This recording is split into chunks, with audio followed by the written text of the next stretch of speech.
అందరికీ. మా వారి బర్త్డే ప్రిపరేషన్స్ అయితే స్టార్ట్ అయిపోయాయి. సో తన కోసమని మా పాప బర్త్డే గిఫ్ట్ ప్రిపేర్ చేస్తానని గ్రీటింగ్ కార్డ్ రెడీ చేసింది. సో జస్ట్ ఎలా చేయాలో చెప్పానంతే, తనే రెడీ చేసింది.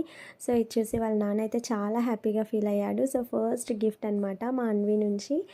సో తర్వాత నేనైతే తనకి చాక్లెట్ కేక్ ఇష్టమని చాక్లెట్ కేక్ తెప్పించాను. సో నైట్ 12:00కి కేక్ కట్ చేసి గిఫ్ట్స్ అయితే ఇచ్చాము. సో సిఎంఎఫ్ బై నథింగ్లోనే న్యూగా లాంచ్ చేసిన ఇయర్ ఫోన్స్ అలాగే వాచ్ తీసుకున్నాను, చాలా బాగున్నాయి. అలాగే బెల్ట్ అండ్ వ్యాలెట్ కూడా తీసుకున్నాను అనమాట. సో ఇవన్నీ గిఫ్ట్స్ ఇచ్చేసి కాసేపు టైం స్పెండ్ చేసి కేక్ తినేసి పడుకున్నాం. సో వాచ్ అయితే తనకు చాలా బాగా సెట్ అయింది. అండ్ మార్నింగ్ లేచిన తర్వాత యాజ్ యూజువల్గా దేవుడి దగ్గరికి వెళ్ళి దేవుడి బ్లెస్సింగ్స్ తీసుకొని డే అయితే స్టార్ట్ చేసేసాం. మళ్ళీ కాలనీలో ఫ్రెండ్స్ అందరు కూడా వచ్చేసి మళ్ళీ ఫ్రెండ్స్ మేము కలిసి బర్త్డే సెలబ్రేట్ చేసాం. సో చాలా బాగా చేశారు అండ్ చాలా ఎంజాయ్ చేసామన్నమాట. మస్తు ఫన్ ఉండే అందరితోని.